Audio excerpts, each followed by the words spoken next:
بلغ العلا بکمالی کشف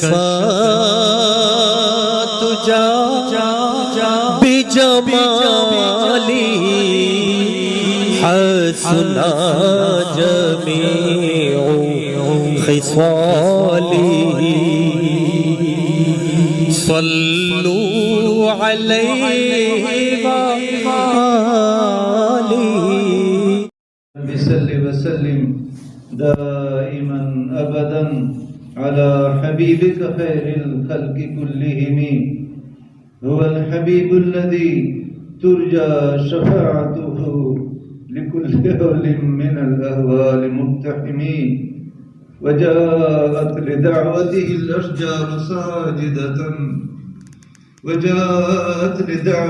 الأشجار ساجدة تمشي إليه على ساق بلا قدم یا رب صلی وسلم دائما ابدا على حبیبک خیر الخلق کلہم۔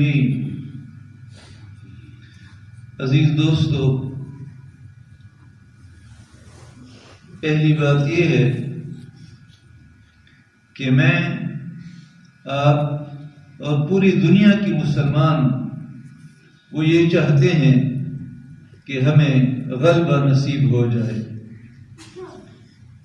ہر معاملے میں میری اپنی بھی یہی خواہش رہتی ہے میں غالب رہوں، آپ میں سے ہر ایک کی یہی خواہش رہے گی کہ میں ہر معاملے میں غالب رہا، اور پوری امت مسلمہ کے اندر یہی خیال، یہی جذبہ کہ ہمیں غلبہ نصیب ہو جائے، دنیاوی معاملات میں بھی اور اہل کفر کے ساتھ جنگ و جدال میں بھی۔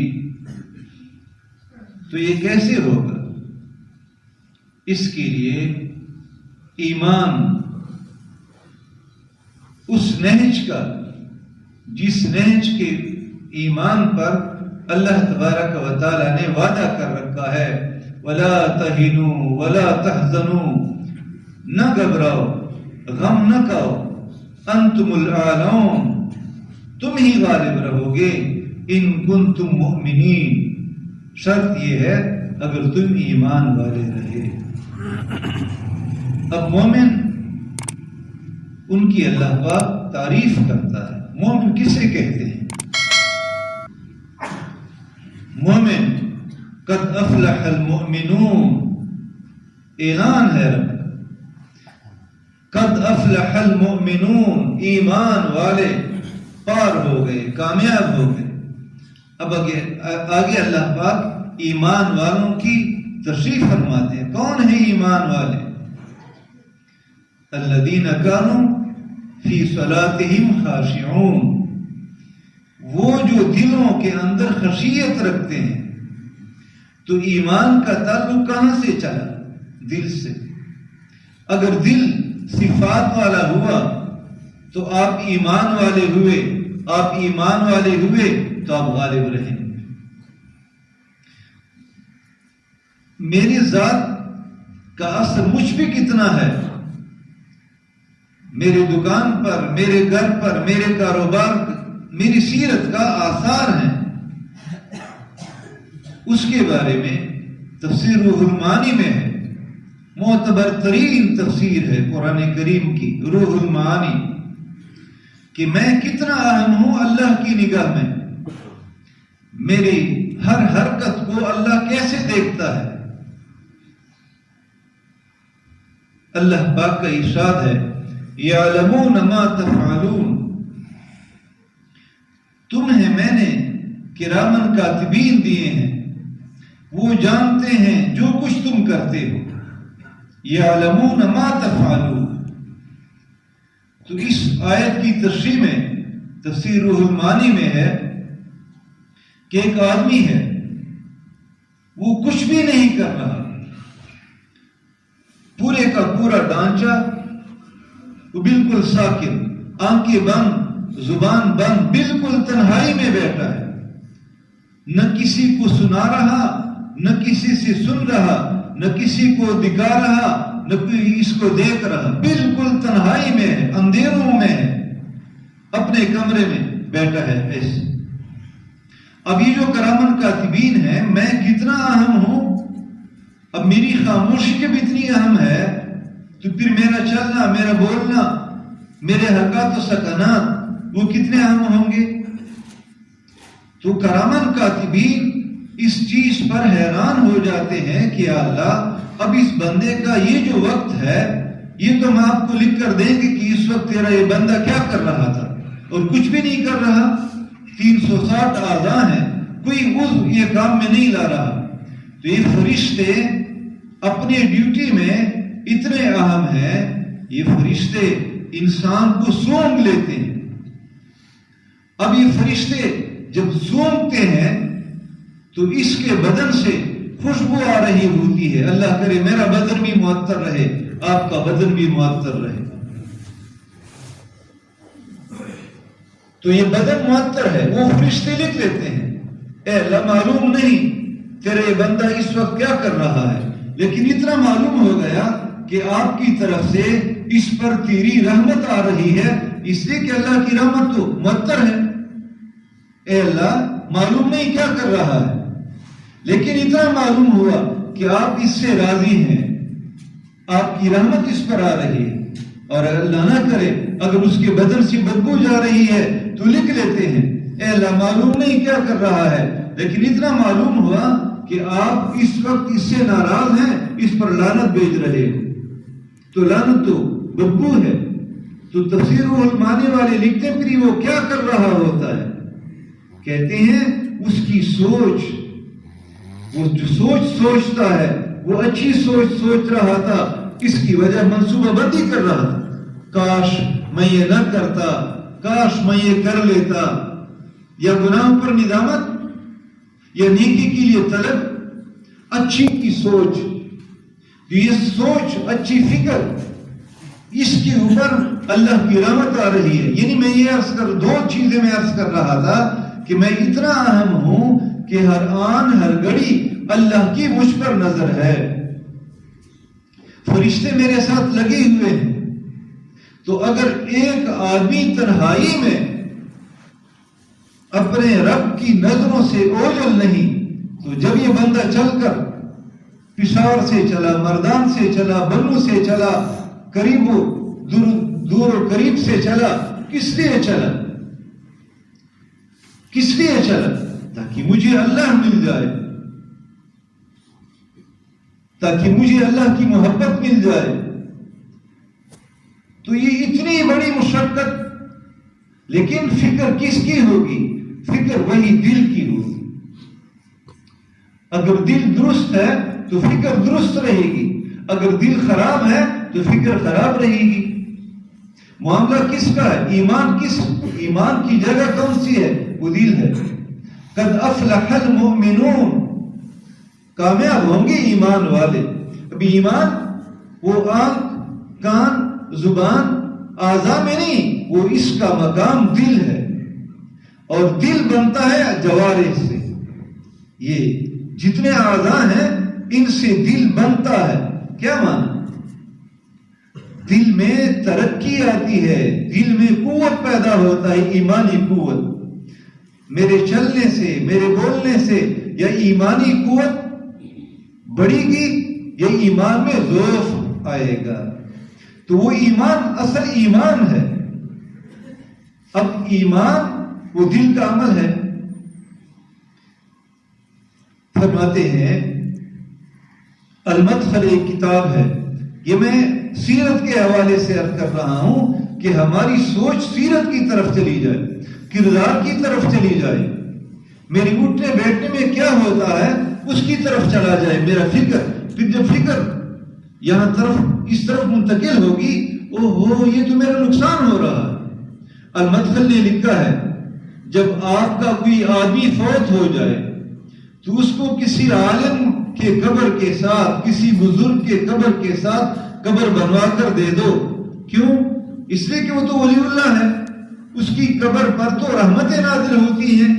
اب جب اس کی قبر پر رحمتیں ہیں، وہ جنت کے باغوں میں ہے اور آپ نے اپنے مردے کو، ابو کو، بھائی کو، بہن کو، بیوی کو، بچی کو اس کے قریب میں دفنا دیا، تو یہ کیسے ممکن ہے کہ وہ بھوکا رہے؟ یہ قربت کی برکت، صحبت کی برکت۔ المدخل بہت معتبر کتاب ہے، عربی میں 2 جلدوں میں۔ وہ کہتا ہے کہ اگر آپ نے، اور دلیل بیان کرتا ہے کہ کیوں ایسا کہتا ہوں، کہ اگر آپ کا قبر کسی اللہ والے کی قرب میں رہے گا تو آپ اللہ کی قربتوں میں رہو گے۔ وجہ بتاتا ہے کہ اللہ تبارک و تعالیٰ نے حضور صلی اللہ علیہ وسلم کی مبارک زبان سے ہمیں اطلاع دے دی کہ پڑوسی کا اتنا حق ہے، اتنا حق بیان کیا رب نے، اتنی عظمت اللہ نے دی پڑوسی کو کہ مجھے ڈر لگا کہ کہیں میراث میں پڑوسی کو شریک نہ کر دے۔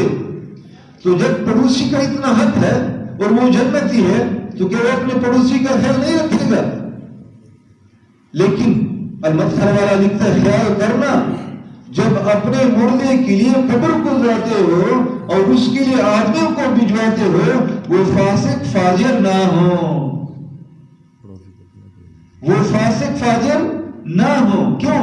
اس لیے کہ وہ فاسق فاجر وہاں پر کھدائی کرے گا، قبر کھودے گا، تو اس کی فسق و فجور سے جو لعنت برسے گی ان پر، ان کی اس کردار کی وجہ سے، جھوٹا ہے، زانی ہے، شرابی ہے، کبابی ہے، راشی ہے، فحاشی ہے، جو فاسق فاجر ہے، اس پر تو اللہ کی لعنت آ رہی ہے۔ تو جب یہ 3 گھنٹے، 2.5 گھنٹے، 5 گھنٹے وہاں رہے گا تو وہاں کی جو رحمتیں ہیں وہ قرب و جوار میں اس بزرگ کی جو رحمتیں ہیں وہ مٹ جائیں گی، ختم ہو جائیں گی۔ اب بتاؤ، جب ایک آدمی 3 گھنٹوں کے اندر بنا بنایا باغ، رحمتوں سے بری ہوئی جگہ، اس کو اجاڑ دیتا ہے، یہ آدمی زبان کا گناہگار ہے نا۔ غیبت کس چیز کا عمل ہے؟ طالبانوں قرار چین کی برابر ہوں۔ غیبت کہاں سے ہوتی ہے؟ فائدہ کیا ہے؟ میری 55 سال عمر میں سوچوں، میں نے غیبت کی، کیا اٹھایا وہاں سے، کتنا نفع میں نے لیا؟ میں جھوٹ بول رہا تھا 55 سال ہو گئے مجھے، بتاؤ مجھے، اپنے نفس سے آدمی پوچھے نا، میں نے جھوٹ بولے، میں نے دھوکہ دیا، میں نے تہمت باندھے، اس چیز کو آدمی سوچے۔ آنکھ میں نے غلط استعمال کر لی، 55 سال تک میں غلط دیکھتا رہا، اور غلط دیکھنا ہے کیا؟ عثمان ذی النورین اپنے ایک تابعی کو کہتا ہے، عثمان ذی النورین رضی اللہ تعالیٰ عنہ، وہ بیٹھے ہیں مجلس میں اور ایک نوجوان آیا، ایک آدمی آیا، اس کو دیکھتے ہی عثمان ذی النورین نے کہا، زانی، زنا کر کے آئے ہو، زنا کر کے میری مجلس میں آ گئے۔ اس نے کہا جی غلطی ہو گئی، راستے میں میری آنکھ غلط استعمال ہو گئی۔ آنکھ کی اپنی زنا ہے، زبان کی اپنی زنا ہے، کان کی اپنی زنا ہے، تو ان سے ہوا کیا؟ اگر آدمی سوچے میں نے غلط سنا، برے کام کے بارے میں غلط بولا، تو مجھے ملا کیا؟ میں نے غلط دیکھا، پھر نقصان کیا ہے؟ حضور صلی اللہ علیہ وسلم کا ارشاد ہے، جو آدمی دوسرے آدمیوں کی عزت پر حملہ آور ہوتا ہے تو گھر بیٹھے بیٹھے اللہ اس کو رسوا کر دے گا۔ بتاؤ، یہ حسیرت، یہی کردار، یہ گناہوں کے آثار۔ اس نے میرا کاروبار کو بند کر دیا، اس نے مجھ پر جادو کی، سب ٹھیک ہے، لیکن میں خود اپنے آپ کو جو آگ لگا چکا ہوں اس کا مداح تو کروں نا۔ لب بندو، گوشت بندو، چشم بند، بس یہ 3 کام ہے بندگی میں، یہ 3 کام ہے، لب بندو، گوشت بندو، چشم بند۔ زبان کو بالکل تالے لگا دو، آج سے میں نے جھوٹ نہیں بولنی، یہ تو نیت کرنی پڑتی ہے، اللہ سے مانگنا پڑتا ہے، تب مانگیں گے جب ضرورت محسوس کریں گے۔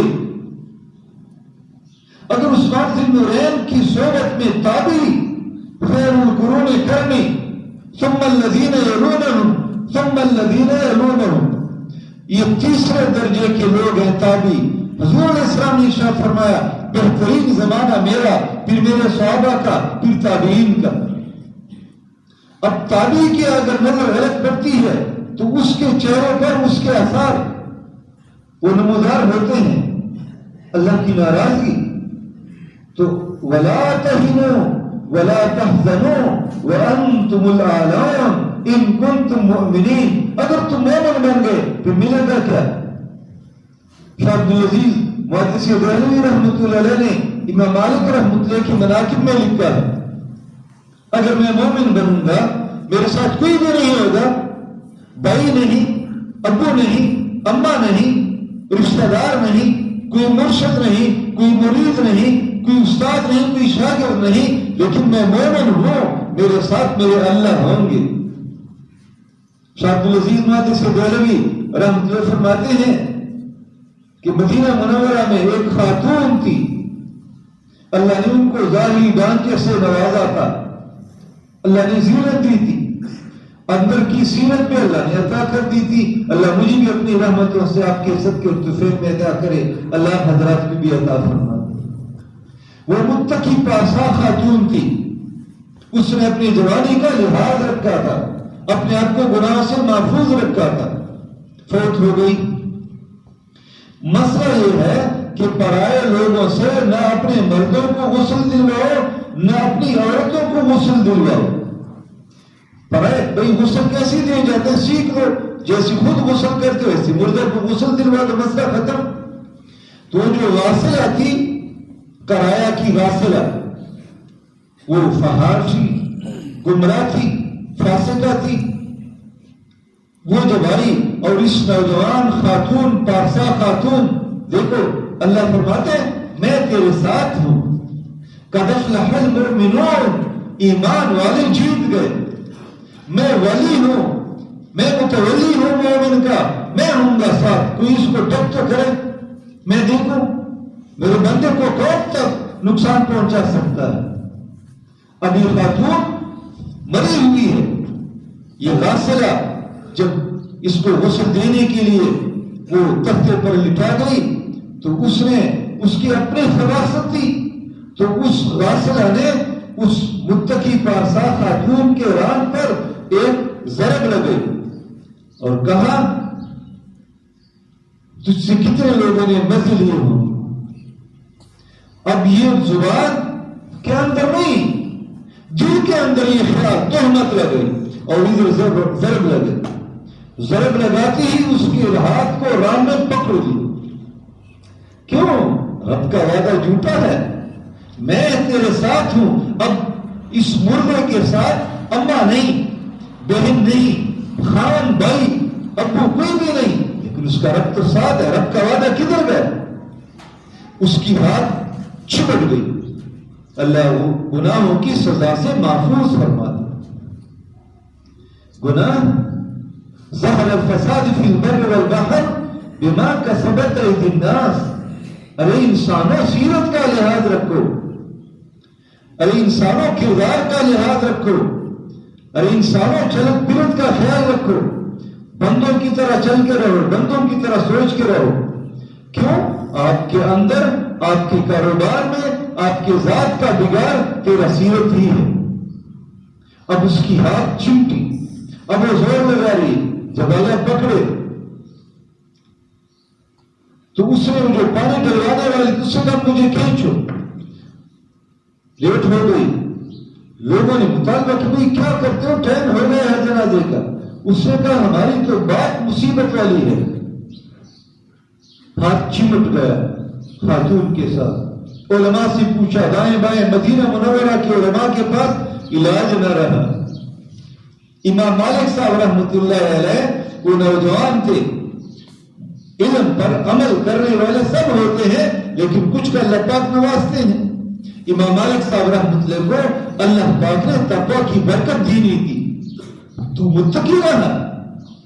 امام مالک صاحب رحمۃ اللہ کے بارے میں فرماتے ہیں باہر جایا کرتے تھے پیشاب کے لیے، مدینہ منورہ کی سرزمین کی سے نکلتے تھے، رہا بھی مدینہ منورہ میں اور پوری زندگی حج بھی نہیں کیا. کیوں؟ محبت ہی رسول پاک علیہ السلام سے.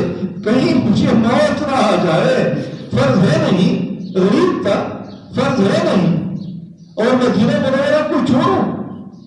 حج نہیں کیا، مدینہ منورہ اور مکہ مکرمہ، مینا، مزدلفہ، اتنے بڑے امام. محبت یہ ہے وتبتل الیہ تبتیلا.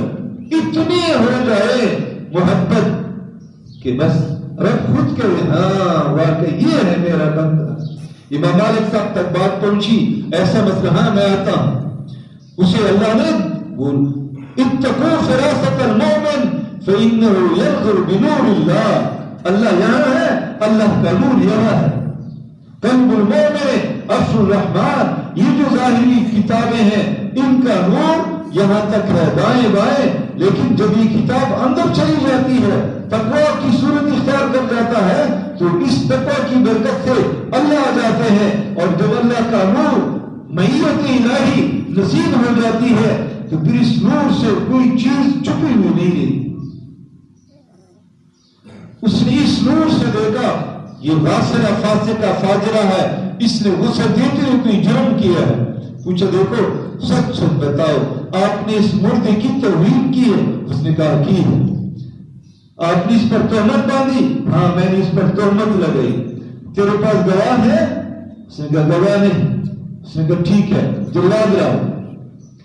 شریعت کا مسئلہ ہے جب آپ کسی پر زنا کی تہمت لگاؤ گے تو پھر گواہ پیش کرو. اگر گواہ پیش نہیں کر سکتے تو تجھے 80 برے ملیں گے. تو میت پر کپڑا ڈالا گیا اور جلاد آیا اور اس غاسلہ کو جرے مارتے رہا. جب 80واں جرا لگ گیا ہاتھ چھوٹ گیا. وعدہ دیا رب نے انتم الاعلون، تو غالب رہے گا. شرط پوری کر لو. شرط کیا ہے؟ شرط یہ ہے میری محبت لے لو. اللہ کی محبت کیسے آئے گی؟ اللہ کی محبت آئے گی اللہ کی ذکر سے. اور اللہ کا ذکر وہ مشقت والی چیز نہیں ہے، التزام والی چیز ہے. مشقت والی چیز نہیں، التزام پابندی والی چیز ہے. زبان سے کرو نا، جاتے جاتے کرو، بیٹھے بیٹھے کرو، لیٹے لیٹے کرو. الذين يذكرون الله قياما وقعودا وعلى جنوبهم ويتفكرون في خلق السماوات والارض ربنا ما خلقت هذا باطلا سبحانك فقنا عذاب النار. زبان سے ذکر، دل سے فکر اور پھر دعا کرنا اے اللہ میں گناہگار ہوں. ہم جب ذکر کرتے ہیں تو بزرگ بن جاتے ہیں. نہیں، سبحانک تو پاک ہے، میں گناہگار، فقنا عذاب النار. اللہ نے صفات بتلائے. مومن وہ ہے، آخر وہ ہے جو زبان سے لیٹے بیٹھے چلتے پھرتے ذاکر ہوں اور فکر والے ہوں، احتساب کرتے ہوں، اپنا سیرت دیکھتا ہو، چیک کرتا ہو اور پھر تکبر نہیں کرتا، گمنڈ اور عجب کی بیماری میں مبتلا نہیں رہتا، اپنے کو گناہگار سمجھتا ہے. جب ذکر نور پکڑتا ہے، جب عبادت نور پکڑتی ہے تو پھر انسان کو چھوٹا بنا دیتا ہے. اور جب ذکر اور عبادت وہ ظلمت کا حصہ بن جاتا ہے تو پھر یہ نفس کو موٹا بنا دیتا ہے. عبادت کے دو رخ ہیں. کانا جب دل کو لگتا ہے، کانا جب دل کو لگتا ہے تو انسان ہلکا رہتا ہے نا. کھانا خوب کھایا لیکن طبیعت میں بشاشت آئی. اس کی کیا مانی؟ کھانا ہضم ہو گیا. اور اگر کھانا کھا لیا تھوڑا سا اور بول بن گیا تو کیا مانا؟ کھانا ہضم نہیں ہوا. ذکر اگر ہضم ہو گئی، سیدھے اگر ہضم ہو گئے، لفظ و تدریج اگر ہضم ہو گیا تو پھر تجھ میں تکبر نہیں آئے گی، تجھ میں چھوٹا پن آئے گا. اگر تو بڑا بن گیا تو سمجھو کہ تیری عبادت تو ہضم نہ کر سکے. قرآن بتلاتا ہے الذين يذكرون الله قياما وقعودا وعلى جنوبهم ويتفكرون في خلق السماوات والارض ربنا ما خلقت هذا باطلا سبحانك فقنا عذاب النار. تو عزیزو، ہم صرف ایک کام کر لیں. کیا کام کر لیں؟ کیا کام کر لیں؟ آنکھوں کو بند رکھیں، کانوں میں روئی ڈال دو اور زبان کو تالے لگا دو. بس یہ ایک کام. اور دوسرا کام، اٹھتے بیٹھتے چلتے پھرتے جو بھی ذکر کے لیے آسان ہو ذکر. اور پھر جب سوتے ہو اس وقت فکر کرو آج میں نے کیا کیا، آج میں نے کیا کیا. تو یہ تینوں چیزیں، سیرت بنتی ہے صحبت سے، سیرت بنتی ہے صحبت سے. اگر صحبت میں رہو گے تو سیرت آپ کو مل جائے گی. یہ بیعت کا تقاضا کرتا ہے. ذکر آسان ہو جاتا ہے. کون سا ذکر کروں جی، کیسے چلوں؟ وہ آسان ہوتا ہے مرشد سے. اللہ پاک نے ترتیب بنائی ایسی. ایک آدمی خود پڑھنا چاہتا ہے، عمر لگا دیتا ہے، پڑھنے کے قابل نہیں ہوتا، نہ پڑھانے کے قابل ہوتا ہے. 8 سال لے لیتا ہے، اپنے کو حوالہ کر جاتا ہے تو 8 سالوں کے بعد وہ عالم بن جاتا ہے. 16 سال کے بعد وہ پروفیسر بن جاتا ہے. 20 سال کے بعد وہ ڈاکٹر بن جاتا ہے. پھر ہمیشہ کے لیے وہ پڑھتے پڑھاتا ہے. اور تیسری شے مراقبہ، وہ بھی آپ کو کوئی لے جائے گا، کوئی آپ کو لے جائے گا، پھر آپ جا سکیں گے وہاں تک. جانا وہ باہمت لوگوں کی ہمت کی وجہ سے آگے بڑھتا ہے. تو عزیزو دوستو، ہر ایک مرید ہے کہیں نہ کہیں اس نے بیعت کی ہے، لیکن بیعت کے تقاضے پورے نہیں کرتے. تو بیعت کے تقاضے یہی ہے، زبان کو بند رکھنا، آنکھ کو بند رکھنا، کانوں کو بند رکھنا. کیسے ہوں گے؟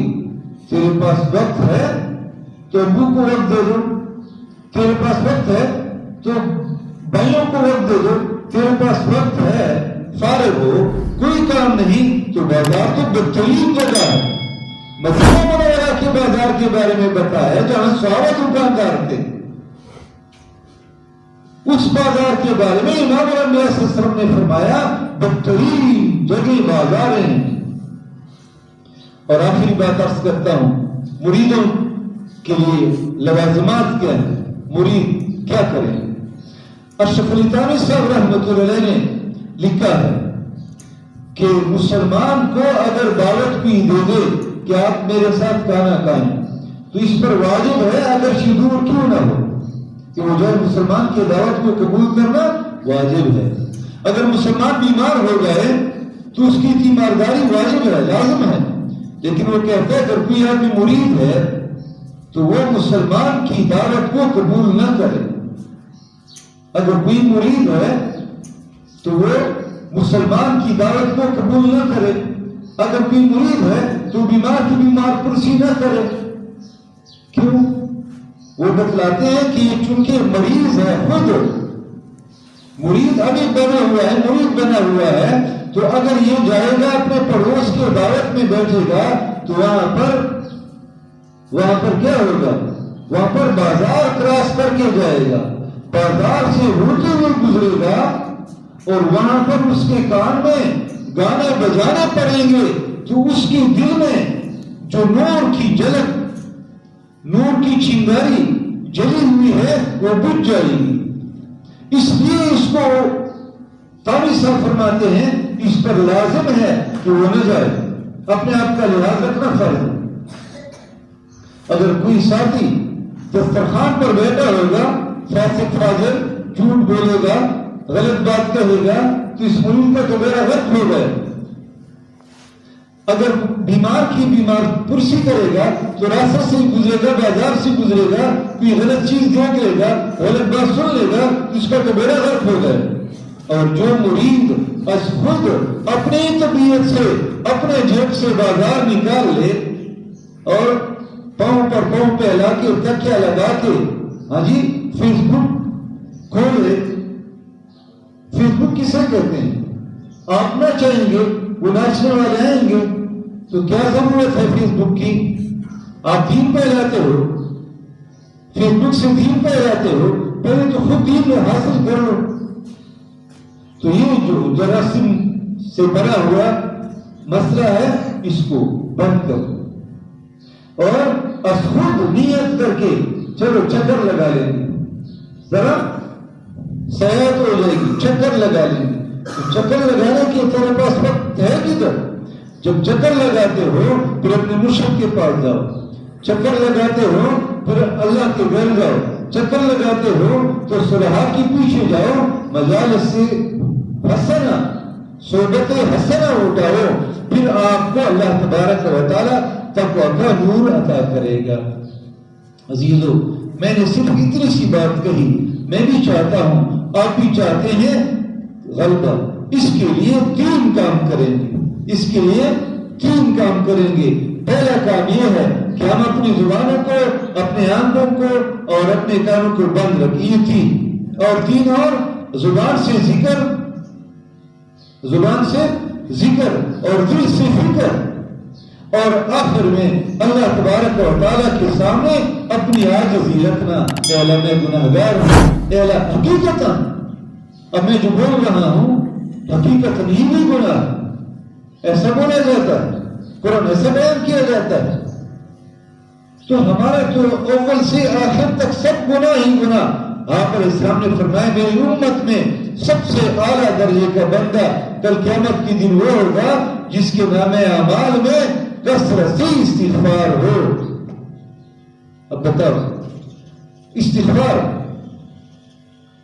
زبان سے نہیں، دل سے خود کو مجرم سمجھ کے استغفر اللہ، خود کو مجرم سمجھ کے اے اللہ میری معافی، اے اللہ مجھے معاف کر دے. کریں گے نا انشاءاللہ العزیز. سبحان اللہ وبحمدہ، سبحانک اللہم وبحمدک، نشہد ان لا الہ الا انت، نستغفرک ونتوب الیک. اللہم ربنا ظلمنا انفسنا وإن لم تغفر لنا وترحمنا لنكونن من الخاسرين. اللهم اهدنا واهد بنا واجعل سببا لمن اهتدى يا الله. یا اللہ اپنی رحمت سے سب کے آنے کو قبول فرما. یا اللہ اپنی رحمت سے سب کے دلوں کو اپنی محبت سے بھر دے. یا اللہ محض اپنی رحمت سے سب کے بگڑے ہوئے یا اللہ معاملات کو درست فرما دے. یا اللہ تیری رحمت وسیع ہے، سب کے آنے کو اس نہج کا بنا دے جو تیرے محبوب نے بشارت دی ہے. جب مومن بندہ چل کے جاتا ہے تو اللہ کی رحمت دوڑ کر اسے لپٹ جاتی ہے. اے اللہ ان سب سے مل لو، اے اللہ ان سب کو اپنی رحمت کی چادر میں لپیٹ لو. یا اللہ ان کے گھروں میں یا اللہ سکون عطا فرما، ان کے گھروں کو راحتوں کی جگہ بنا دے، ہر قسم کے دکھ دردوں کو ختم فرما دے. اور یا اللہ یہ تیرے نیک صالح مہاجر بندے ہیں، چل کے آئے ہیں، اپنے گھروں کو شہروں کو چھوڑ کر آئے ہیں، اور یا اللہ گناہوں سے یا اللہ توبہ کر کے آئے ہیں. مجاہد ہیں یا اللہ یہ مجاہد بھی اور یا اللہ یہ مہاجر بھی. یا اللہ ان مہاجرین کے صدقے اور طفیل میں میرے دل کو بھی اپنی طرف دوڑ دے. یا اللہ میرے دل میں بھی اپنی محبت پیدا فرما دے. یا اللہ مجھے بھی اپنی رحمتوں سے یا اللہ سکون عطا فرما دے. یا اللہ گھر والوں کو بھی سکون عطا فرما دے. یا اللہ تیری رحمت وسیع ہے، پوری امت کے اندر یا اللہ بے چینی ہے، پریشانی ہے. یا اللہ پوری امت کے پریشانی کو ختم فرما دے. یا اللہ دنیا بھر میں تیرے نیک صالح بندے یا اللہ پھر رہے ہیں تیرے مبارک نام کو سیکھنے کے لیے بھی اور یا اللہ تیرے مبارک نام کو سکھانے کے لیے بھی. یا اللہ یہ چلت پھرت اپنی رحمت سے قبول فرما دے. ہمارے اس ملک پر چاروں طرف سے کفر کی الغار ہے، اس کو قادیانیت کی گھر بنا رہے ہیں. یا اللہ اس کو کفرستان بنا رہے ہیں. یا اللہ اپنی رحمت سے ان چھوٹے چھوٹے معصوم طلبا یا اللہ جو تیرے نام کو سیکھنے کے لیے یا اللہ دور دور چل چل کے یا اللہ تیرے قرآن کو حاصل کر رہے ہیں، تیرے قرآن کے نور کو حاصل کر رہے ہیں. اور یا اللہ سالکین وہ تیرے یا اللہ مبارک نام کو یا اللہ سیکھنے کے لیے یا اللہ ضربے لگا رہے ہیں، تجھے بنانے کے لیے یا اللہ رو رہے ہیں. یا اللہ اس چلت پھرت کو قبول فرما کر یا اللہ حرمین شریفین کی اور یا اللہ بلاد اسلامیہ کی، ہمارے اس ملک پاکستان کی کفرستان سے حفاظت فرما دے، کفرستان سے محفوظ فرما دے، فسق و فجور سے محفوظ فرما دے یا اللہ حرمین شریفین کو یا اللہ ہر طرح سے محفوظ فرما، گناہوں سے محفوظ فرما یا اللہ جنگ و جدل سے محفوظ فرما، فتنوں سے محفوظ فرما، تیرے محبوب صلی اللہ علیہ وسلم کے مبارک قدر کا واسطہ ہوتا ہے اللہ تجھے دیتے ہیں اپنے محبوب صلی اللہ علیہ وسلم کے ان مبارک یا لمحات جو عرش معلیٰ تک سے پاس رہا، ان مبارک لمحات کے صدقے اور طفیل میں یا میری بھی میری دوستوں کی، ہمارے والدین، اساتذہ، مشائخ یا اللہ پوری امت مسلمہ کی مغفرت فرما دے، اور یا اللہ سعید بن المسیب رحمت اللہ علیہ نے یا اللہ اپنے دوستوں سے مطالبہ کیا تھا کہ جب تو مسجد میں جائے گا تیری دعاؤں پہ، تیرے ذکر پہ فرشتے آمین کہیں گے، پھر یہ بھی کہیں کہ اللہ سعید ابن المسیب کی مغفرت فرما دے یا اللہ، سعید ابن المسیب رحمت اللہ علیہ کی مغفرت فرما دے یا اللہ، سعید ابن المسیب رحمت اللہ کی مغفرت فرما دے یا اللہ، سعید ابن المسیب رحمت اللہ کی مغفرت فرما دے، اور یا اللہ سعید ابن المسیب رحمت اللہ کی برکتوں سے یا اللہ مجھے یا اللہ اس خانقاہ کے در و دیوار کو، یہاں کے رہنے والوں کو، یہاں کی خدام کو یا اللہ خانقاہ اور مسجد و مدرسہ کے یا اللہ متعلقین، محبین، ناصرین کو یا اللہ جہاں کہیں سے بھی یا اللہ انہوں نے تیری اس مبارک جگہ کو اپنا بنا کے رکھا ہے، ان سب کو یا اللہ تیری رحمت وسیع ہے، تو رحمت للعالمین کی امت کو یا اللہ حضرت سعید ابن المسیب رحمت اللہ کی نور سے منور فرما دے یا اللہ، سعید ابن المسیب رحمت اللہ کی مبارک روح سے ہمارے روح کو جنا نصیب فرما دے، ہمارے والدین کی بخشش فرما دے، دونوں نے ہمیں بڑی تنگیوں میں پالا، بڑی نازنات سے پالا، انہوں نے ہماری تربیت میں بہت کوشش کی، ہمارے مشائخ اعظام نے یا اللہ ہمارے لیے بہت محنتیں کی یا اللہ، وہ تیرے اندر ہے، انہوں نے ہمیں وقت دیا، ہمیں کھلایا پلایا، ہمیں توجہات سے نوازا یا اللہ، ہمارے مشائخ اعظام کو ہم سے راضی کروا دے، ہماری سیرت سے، ہمارے کردار سے، ہماری گفتار سے یا اللہ، ہمارے مشائخ، ہمارے اساتذہ اور ہمارے والدین کی دلوں کو منور کر دے، ان کو جلا نصیب فرما دے، ہمارے محسنین کے یا اللہ احسانوں کا بدلہ تو اپنی رحمت سے عطا کر دے یا اللہ، آنے والوں کو قبول فرما دے،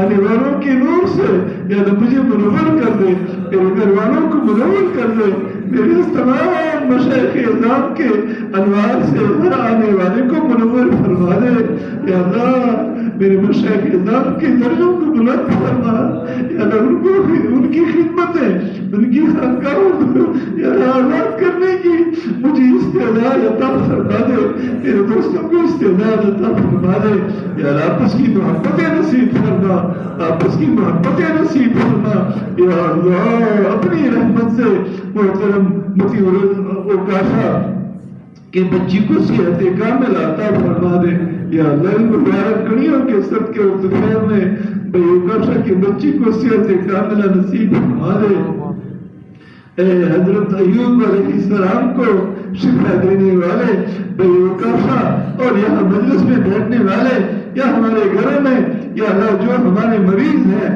یا اللہ، مرد عورت چھوٹے بڑے یا اللہ، ان کو اپنی رحمت سے حضرت سعید ابن المسیب رحمت اللہ کے صدقے اور طفیل میں صحت کاملہ نصیب فرما دے، صحت کاملہ نصیب فرما دے یا اللہ، ہسپتالوں سے، بازاروں سے، کچہریوں سے نجات عطا فرما دے، جن بھائی بہنوں کی یا اللہ خلفشان ہے، آپس میں جھگڑے ہیں یا عوام میں تنازعات ہیں، اے اللہ سب تنازعات کو ختم فرما، سب تنازعات کو ختم فرما، امت کو یا اللہ جوڑ عطا فرما دے، امت کے توڑ کو ختم فرما دے، اے قبیلہ خزرج اور اوس کے دلوں کو آپس میں ملانے والے کریم رب، ہمارے دشمنوں کی دلوں کو بھی ہمارے دلوں کے اندر یا اللہ محبتیں پیدا فرما دے یا اللہ، بری موت سے اے اللہ، بری زندگی سے، بری گھڑیوں سے یا اللہ حفاظت عطا فرما دے.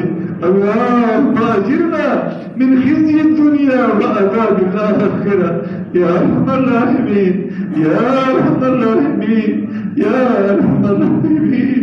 اللہم اجرنا من خزي الدنيا وعذاب الآخرة. اللہم اهدنا واهد بنا واجعل السبب لمن اهتدى يا الله. اللهم اهدنا بحلالك عن حرامك واغننا بفضلك عمن سواك. یا اللہ ہماری اس مدرسے کو آباد فرما, خانقاہ کو آباد فرما, مسجد کو آباد فرما, اہل محلہ کو آباد فرما, معاونین متعلقین محبین کو آباد فرما, تمام مساجدوں کو آباد فرما, تمام مدارسوں کو آباد فرما, تمام مراکزوں کو آباد فرما, تمام خانقاہوں کو آباد فرما. یا اللہ خصوصیت سے یا جو ہمارے محسن ہمارے پاس آئے محترم غلام محمد صاحب اور ان کی گھر والے یا ان کی یار و احباب ان کی خانقاہ کو آباد فرما, ان کی جنت تیرت کو قبول فرما. یا اللہ بھائی مسعود احمد صاحب اور یا اللہ بھائی رحمت اللہ صاحب اور یا اللہ بھائی جاوید الرحمان صاحب اور ان کے احباب یا اللہ سب کے آنے کو قبول فرما. یہ آئے تیرے مبارک نام کے نور سے یا اللہ نے منور کیا, تو ان کو منور کر دے, تو ان کو منور کر دے. میرے تمام مشائخ اعظام کے نور سے ان کو منور فرما دے. یا اللہ تمام دوستوں کو منور فرما دے. اور یا اللہ بھائی قاضی شوکت صاحب کے بیٹے بھائی ارسلان کی بہترین تربیت فرما دے. قاضی شوکت صاحب کے نور سے یا اللہ مجھے اور حضرت کے تمام خدام کو یا اللہ مزین فرما دے. یا اللہ تیرے محبوب صلی اللہ علیہ وسلم نے جتنی بھی خیریں تجھ سے مانگی ہیں ان تمام خیروں میں یا اللہ ہم سب کو کامل حصہ نصیب فرما. ہمارے بیوی بچوں کو نصیب فرما, بھائی بہنوں کو نصیب فرما, والدین کو نصیب فرما, ہمارے اصول و فروع کو نصیب فرما. اور یا اللہ جن شرور و فتن سے تیرے محبوب صلی اللہ علیہ وسلم نے پناہ مانگی ہے, یا اللہ مجھے میرے دوستوں کو اور ہم سب کے گھر والوں کو, بھائی بہنوں کو, بیوی بچوں کو یا اللہ اصول و فروع کو نجات نصیب فرما. وانت المستعان ولا حول ولا قوة الا بالله العلي العظيم. سبحان ربك رب العزة عما يصفون وسلام على المرسلين والحمد لله رب العالمين برحمتك يا ارحم الراحمين. ایک گزارش ہے, دیکھو خانقاہ میں جو کتابیں لکھی جاتی ہیں وہ مریدوں کے لیے لکھے جاتے ہیں, تو باہر کتابیں رکھی ہوئی ہوتی ہیں کہ آپ کو ضرورت ہو